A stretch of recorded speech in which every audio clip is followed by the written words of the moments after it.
Madame, Monsieur, bonsoir et merci de votre fidélité à ITV en ce 27 février 2020. Le nouveau coronavirus bouscule aussi bien les habitudes que les agendas. Les États se calfeutrent à double tour. L'Arabie Saoudite a signifié l'annulation temporaire du petit pèlerinage. Voici la colonne vertébrale du journal. Le monde est de moins en moins sûr. Les guerres asymétriques ont déjà plongé des pays entiers dans la tourmente s'agissant de notre sous-région. Le Sénégal ne dort pas sur ses lauriers et anticipe sur les menaces en testant toutes ses capacités de réaction face à toute forme de menace.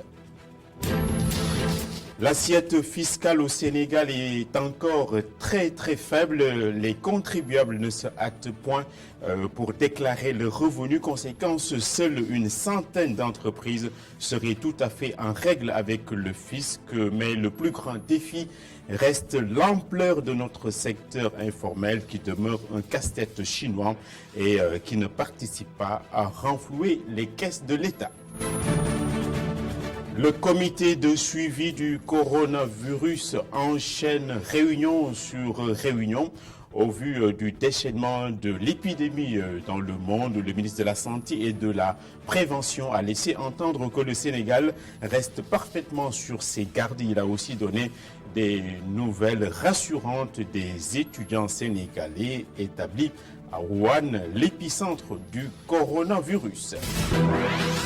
L'Arabie Saoudite donc se barricade et suspend à titre provisoire le petit pèlerinage, la Umrah, qui suscite d'habitude de larges rassemblements de personnes allogènes venues de tout le monde. Face à la menace du coronavirus, donc, les autorités saoudiennes n'ont pas voulu prendre de risques malgré le manque à gagner en termes d'argent. Le développement de toutes ces titrailles dans un instant.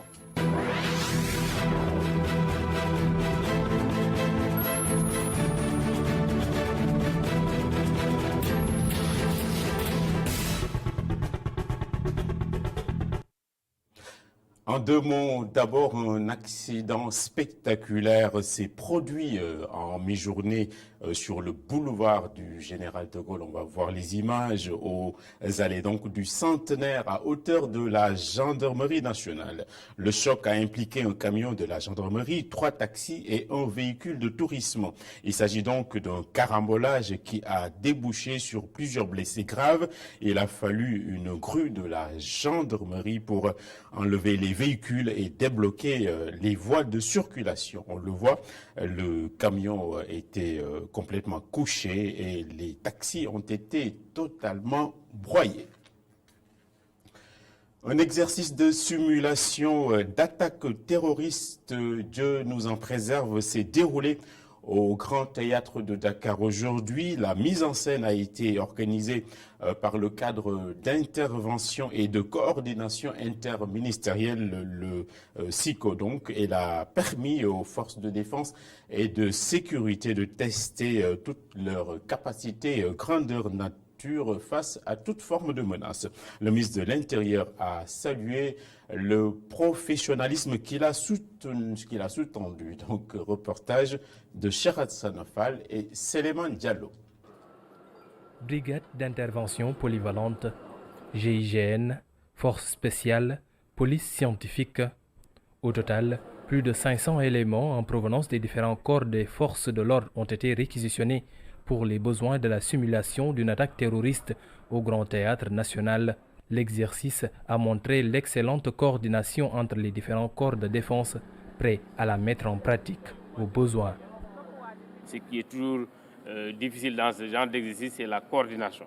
D'abord, il n'est pas souvent facile de coordonner des hommes, surtout qui viennent de sources différentes.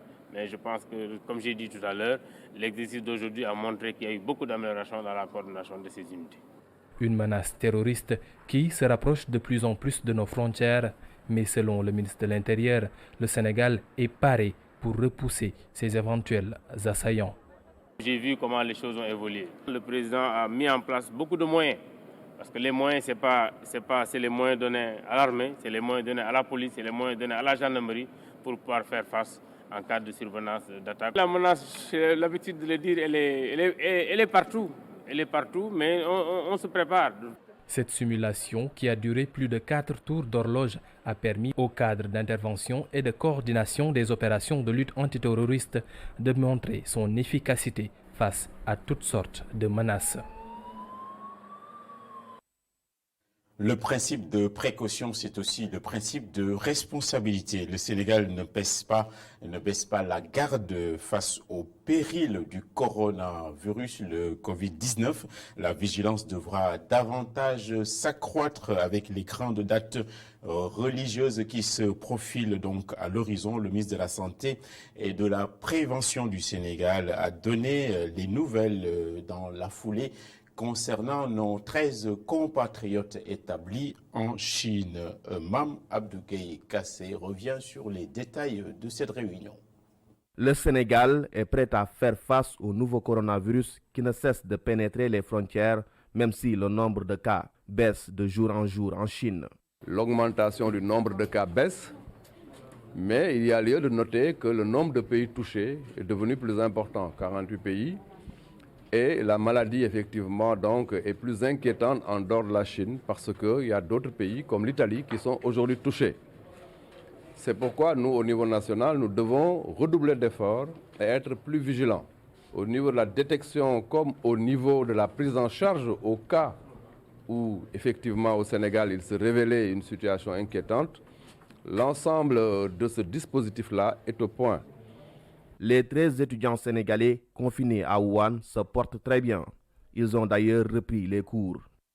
Il était aussi important de vous dire que la cellule de suivi psychologique a aussi fait le point tout à l'heure en réunion pour nous rassurer donc de la relation qu'on a avec nos étudiants qui sont à Wuhan.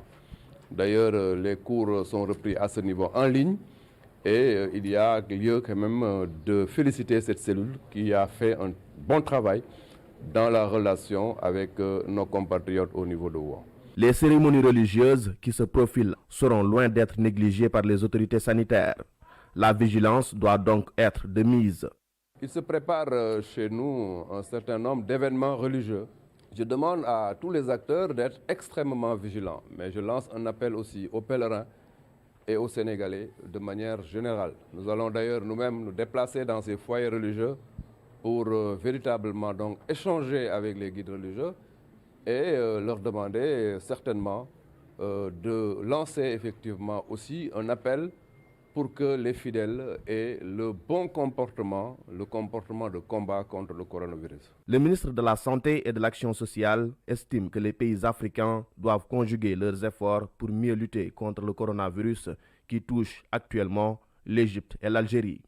Il a par ailleurs invité les médias à s'impliquer encore plus dans la riposte contre l'épidémie.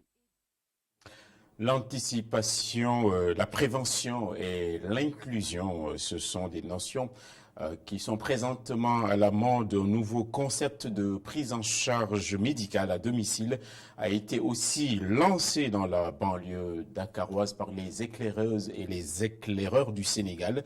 Le projet a été imaginé en direction des couches fragilisées et vulnérables de la banlieue. Donc, Mamadou Lamine Fati. Le projet Wergu Yaram se donne pour mission l'amélioration de la prise en charge sanitaire des populations vulnérables de la banlieue dakaroise. Une initiative de l'ONG Jeunesse et Développement, des éclaireuses et éclaireurs du Sénégal. Nous voulons offrir des soins à domicile aux personnes vulnérables, que ce soit les handicapés, les personnes du troisième âge, les enfants, les grandes personnes, les femmes, tout le monde. Le projet va enrôler vraiment la population. Du moment que la personne est vulnérable, il sera couvert par le projet. Avec l'aide des médecins-chefs, des agents de santé communautaires et des relais communautaires, des Badjanogor, ils vont nous aider à cibler les personnes vulnérables. Puis, à partir de cela, nous allons procéder aux soins à domicile. En collaboration avec les districts sanitaires de Guédiawaye, de Pikine et de Yeumbeul, les organisateurs mettront en place un dispositif pour faciliter l'accès aux services de santé de proximité. C'est un projet qui va privilégier les soins à domicile. C'est des questions d'accessibilité aux soins pour les populations qui ne savent pas se déplacer toujours. Donc soit parce qu'il y a un problème de moyens, soit parce qu'il y a un problème de handicap ou parce que c'est l'âge. Donc c'est des populations qui sont assez vulnérables, qui ont besoin de soins ou qui ont déjà commencé des soins, mais qui ne peuvent pas toujours les suivre au niveau des structures sanitaires. Là, nous facilitons leur accès aux soins, nous facilitons le suivi, parce que justement, les soins à domicile, comme les gens le pensent, ce n'est pas que des soins cliniques. Donc c'est tout ce qui concerne l'observation de l'environnement de la personne, tout ce qui concerne son accompagnement pour qu'il puisse avoir des comportements qui, par rapport à sa maladie, peuvent l'aider à guérir. C'est tous les conseils qu'on peut offrir à la personne et à sa famille pour s'occuper de lui. Donc, les soins à domicile sont assez larges par rapport à ce qu'on pense toujours. Et en plus de ça, les soins à domicile, il y a toujours l'aspect couverture maladie. Donc, il y a beaucoup de personnes qui n'ont pas accès aux soins justement parce que c'est un problème de moyens. On va essayer aussi de jouer sur ce tableau-là en termes de couverture maladie. La prévention et la participation communautaire sont l'objectif du projet. Des démarches associées aux soins de santé primaire, sans oublier la formation des agents de santé sur la prise en charge médicale à domicile. L'imposition, c'est l'autre nom que l'on peut donner au patriotisme. Beaucoup de contribuables ne paient pas cependant l'impôt dans notre pays où l'assiette fiscale est très maigrichonne. En tout et pour tout, seule une centaine d'entreprises s'en acquitteraient de façon convenable. Notre économie est donc ultra dominée par le secteur informel et les mêmes symptômes se retrouvent quasiment dans les pays de la CEDEAO, interpellés par les défis de la mobilisation optimale des recettes fiscales intérieures. C'est le grand sujet donc qui a réuni à Dakar l'Union des ordres fiscaux d'Afrique de l'Ouest. Abdurrahman Li et Cheikh Ougaï nous en parlent.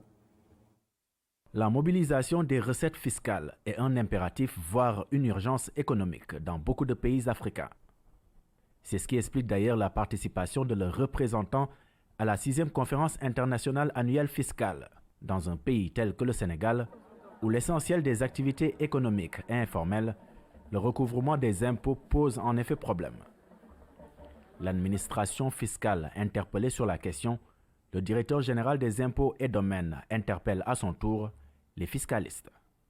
On a un potentiel fiscal qui est de 25%. Nous sommes à 17%. Donc il y a un gap d'environ 8 à 9 points que nous devons rattraper, qui se comprend aisément. Si 42% de notre PIB provient du secteur informel, c'est logique qu'on ait ce gap à ce niveau-là. Donc l'enjeu se trouve à ce niveau. Certes, il faut gérer la conformité, la compliance pour les grandes entreprises, mais il faut aussi gérer comment faire en sorte que ces entreprises qui évoluent dans le secteur informel puissent entrer dans l'assiette et dans la base fiscale. Et ça, les experts fiscaux que vous êtes, vous avez un rôle à jouer. L'un ne doit pas justifier l'autre, selon la présidente de l'Ordre national des experts du Sénégal. Pour elle, les pays concernés, dont le Sénégal, ne sont pas assez informés de l'importance des impôts recouvrés par l'État. En effet, l'impôt est destiné en partie à financer les infrastructures, les services sociaux de base, et par ce biais, il constitue à corriger les déséquilibres souvent constatés entre les zones urbaines et les zones rurales. À cause de l'argent du contribuable qui n'est pas assez conséquent, l'État s'endette. Au Sénégal, seules 100 entreprises payent l'impôt régulièrement, nous informe la présidente de l'ONES. Le professeur Abdoulaye Sakho propose une piste de réflexion pour venir à bout de cette problématique. En leur disant que peut-être en utilisant les données de la compliance, on peut arriver à des résultats meilleurs. Ça consiste juste à reposer sur le contribuable lui-même en lui demandant de prendre les dispositions nécessaires dans son entreprise pour ne pas violer la loi. Au lieu d'attendre qu'il viole la loi en lui disant « vous avez violé la loi », on lui dit « on vous donne un dispositif qui sera un plan qu'on appelle plan de compliance ou plan de conformité. Vous prenez un plan, vous avez un responsable à l'intérieur et vous dites à ce responsable « organisez-vous pour que moi je ne puisse jamais violer la loi ». Et si on le fait, peut-être que ça va marcher. Une ébauche de solution qui sera certainement examinée de fond en comble durant cette conférence de 48 heures. Des fiscalistes qui appellent par ailleurs les populations d'ici et d'ailleurs au civisme fiscal. Merci beaucoup. Autre défi urgent, c'est la macrocéphalie et tous les problèmes d'urbanisation dans nos villes africaines. C'est pour signaler l'ouverture aujourd'hui de la 5e journée de l'Afrique en présence du chef de l'État, le président Macky Sall. La situation et le devenir des villes africaines ont constitué les principaux axes de réflexion qui ont été au cœur des échanges ce matin. Et pour le président de la République, les villes d'Afrique font face à d'énormes et de multiples défis. Pour les représentants de la Banque africaine de développement, l'urbanisation durable des villes devra s'accommoder avec une autonomie politique et financière. Boubacar Dia. La 5e édition de la Journée de l'Afrique met l'accent sur l'urbanisation durable et la construction des villes pour assurer un avenir sain des villes africaines qui font face à des défis inhérents à l'accès aux services de base. Il y a également les défis inhérents à la croissance exponentielle des villes, défis liés à la mobilité urbaine et à l'accès aux services de base, je l'ai dit, accès à l'école, à la santé, à l'eau et à l'assainissement principalement. Et sans être exhaustif, il faudra prendre en charge des problèmes de plus en plus aigus qui font le quotidien des grandes agglomérations. Je pense à l'insécurité, à l'insalubrité et à la pollution. Et toutes ces fragilités affecteront l'Afrique de façon encore plus pressante si le rythme de son développement ne soutient pas celui de sa croissance démographique. Pour relever ces défis qui plombent l'urbanisation durable et la construction des villes africaines, la représentante de la Banque africaine de développement appelle à une décentralisation politique et financière des villes. Et à cet égard, nous appelons à une véritable décentralisation politique et financière qui devrait permettre aux villes de gérer leur croissance en mettant les citadins au cœur de toutes leurs actions. Parce que grâce à une meilleure gouvernance, les villes africaines, et ma sœur Madame Chérif l'a dit tout à l'heure, les villes africaines ont la capacité d'exploiter beaucoup plus de financement urbain. Les villes doivent être soutenues pour augmenter les recettes intérieures, pour devenir solvables, pour avoir même des ratings qui pourraient leur permettre d'aller sur les marchés financiers locaux afin de financer l'infrastructure. Selon des estimations, d'ici 2050, la population urbaine de l'Afrique va passer à plus d'1 milliard d'habitants, soit le plus fort taux au niveau mondial. Le moment, c'est maintenant et nous ne pouvons pas retarder cette échéance. Et pourquoi? Parce que cette croissance urbaine a été rapide, elle a été spontanée et elle n'a pas été réglementée. Elle s'est faite sans investissement d'accompagnement dans les infrastructures, ou presque pas, ni dans le capital humain qui sont pourtant nécessaires pour récolter les avantages économiques qui sont attendus de l'agglomération. Des difficultés certes, mais le président Macky Sall pense à l'aménagement d'espaces de vie, à la mobilisation des ressources pour la planification urbaine africaine. Alors le problème, certes, il est préoccupant, mais il se trouve ailleurs. Il se trouve dans la mobilisation des ressources pour la planification urbaine, pour la mise en place des réseaux et surtout l'aménagement d'espaces de vie, puisque l'espace est là, seulement il est très mal planifié et la planification est tout à fait déséquilibrée. Pour empêcher l'exode rural, 3 projets d'une valeur de centaines de milliards de francs CFA sont signés entre la Banque européenne d'investissement et Baobab Sénégal. Ces projets concernent la microfinance, le développement de la microfinance en milieu rural et le développement de l'entrepreneuriat.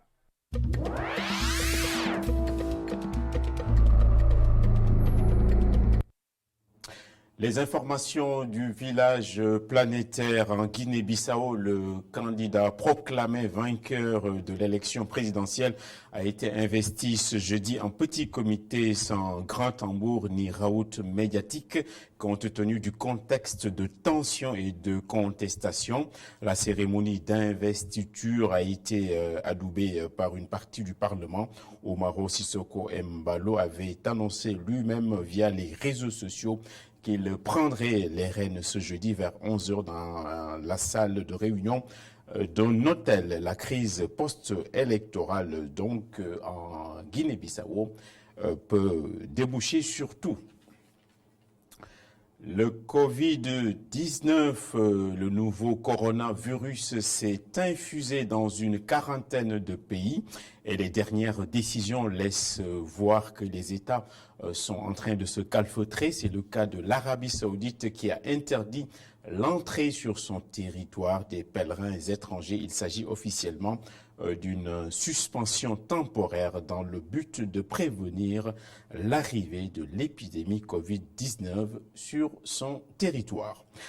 Et les autres actualités internationales sont prises en charge et commentées par Mortala Anne. L'actualité internationale nous mène en Guinée, une nouvelle journée de mobilisation pour les Guinéens à l'appel du Front national pour la défense de la Constitution avant le double scrutin du dimanche 1er mars. Les citoyens devront élire leurs députés et donner leur avis sur le projet de réforme de la Constitution. La plupart des commerces et restaurants sont fermés. La circulation est fluide sur la route Le Prince à Hamdalaye, quartier favorable à l'opposition. Les habitants restent terrés chez eux.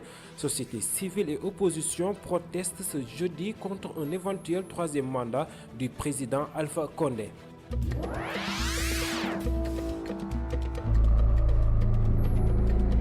En Algérie, les autorités ont donné plus de détails sur ce patient et insisté sur les mesures de prévention mises en place. L'Italien porteur du virus a été localisé. L'homme est originaire de la province de Bertonico à Lombardie, l'une des zones les plus touchées par le virus en Italie. Seuls 10 passagers ont pour le moment été identifiés et placés sous surveillance médicale. Les autorités algériennes ont annoncé pour leur part qu'elles étaient à la recherche des autres passagers du vol en provenance d'Italie.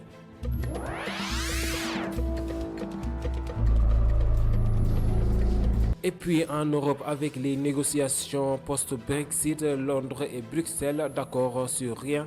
Boris Johnson s'est montré menaçant, refusant que son pays s'aligne sur les règles communautaires en échange d'un accès au marché européen.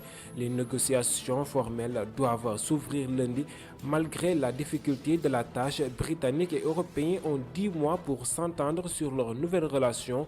Autre pomme de discorde, la question ultra sensible de la pêche. L'Union européenne veut maintenir un accès réciproque aux eaux territoriales des deux parties, une position difficile à accepter pour Londres malgré la mise en garde de l'Union européenne qui conditionne la conclusion d'un partenariat commercial à un accord sur la pêche.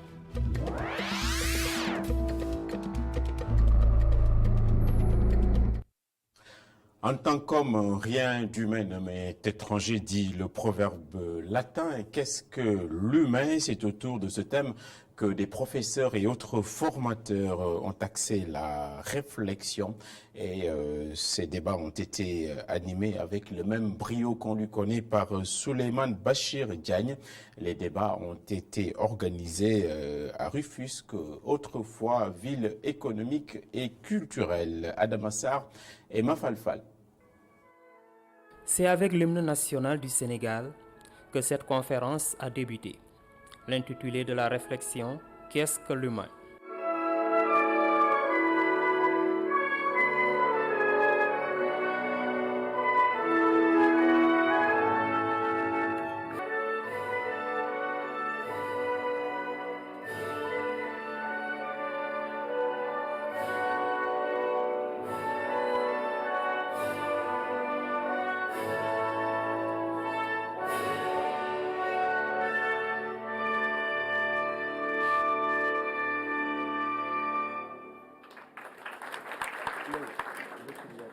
Plusieurs raisons expliquent le choix de la problématique.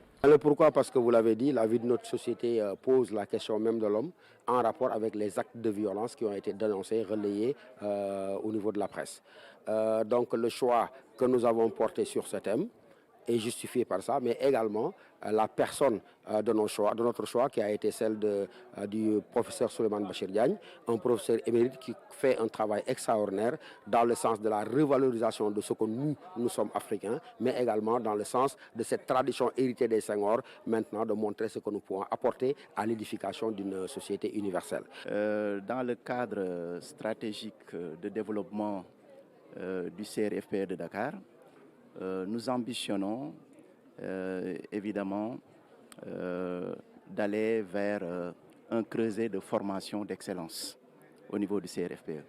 C'est la raison pour laquelle, au-delà de la formation initiale des élèves maîtres, nous nous intéressons également à la formation continue des professeurs de collège, mais également professeurs de lycée. C'est dans ce cadre que s'inscrit la conférence de ce matin. Tentant de définir ce qu'est l'être humain, le conférencier du jour, le professeur Souleymane Bachir Diagne, dira que c'est tout un ensemble.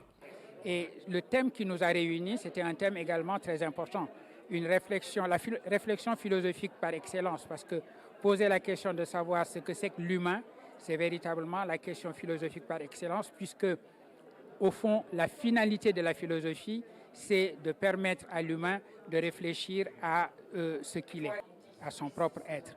Et nous avons, dans une discussion très vivante, tous ensemble, réfléchi à la manière dont cette question se pose aujourd'hui, puisque l'humain est en quelque sorte remis en question dans sa spécificité par l'intelligence artificielle, par également l'idée que, au fond, pour mieux sauvegarder notre environnement, il faut que l'humain cesse d'être au centre et que l'humain devienne un être vivant parmi les autres êtres vivants, n'est pas supérieur à l'animal, n'est même pas supérieur au végétal, etc.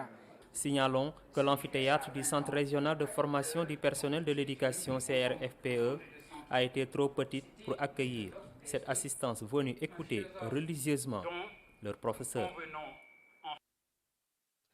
Il faut se faire à soi-même les éloges que l'on mérite, ce n'est pas interdit. C'est ainsi que les Koldois et en particulier les habitants de Médina Chérif ont réservé un bel accueil au fils prodige Sambaouri Baldé, vice-champion d'Afrique de boxe de fraîche date.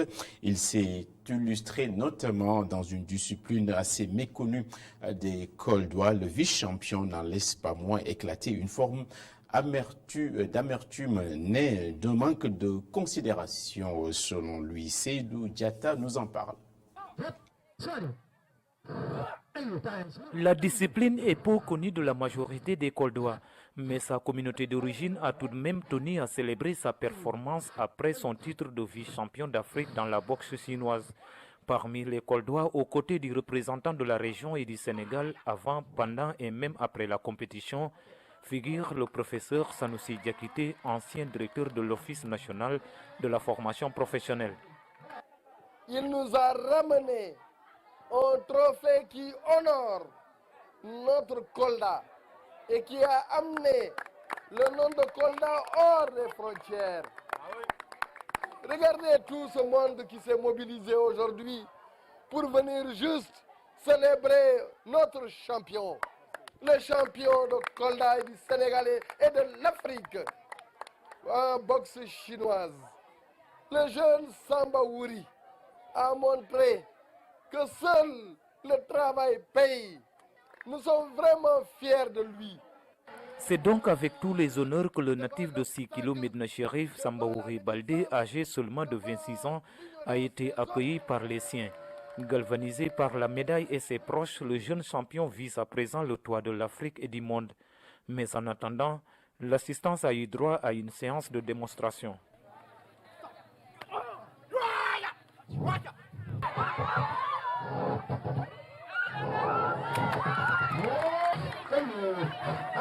Le championnat d'Afrique, c'était trop difficile. Bon, mais Dieu a fait que j'ai rencontré le vice-champion d'Afrique. C'était la compétition de boxe chinoise, le championnat d'Afrique. Il y avait 15 pays africains en bout.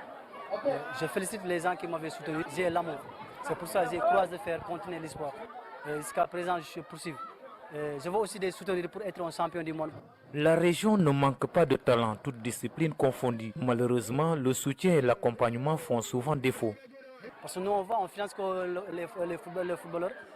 Mais nous, les disciplines, on dit qu'à chaque moment, on sacrifie chaque année. On parle des championnats du Sénégal, on amène les trophées, mais nous n'avons jamais avoir le soutien dans les autorités de Kolda, surtout le monsieur le maire.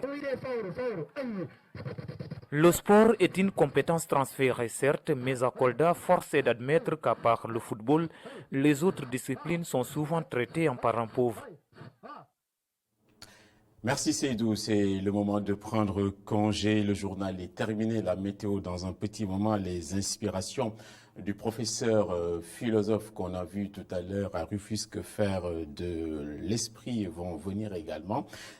Kenou Askanui avec Khalifa Diakhaté, Djambar Sidine avec l'imam Kanté, les dernières informations avec Oumou Khairi Bass. J'attends le miracle toujours renouvelé de votre présence et de votre fidélité pour le compte d'ITV.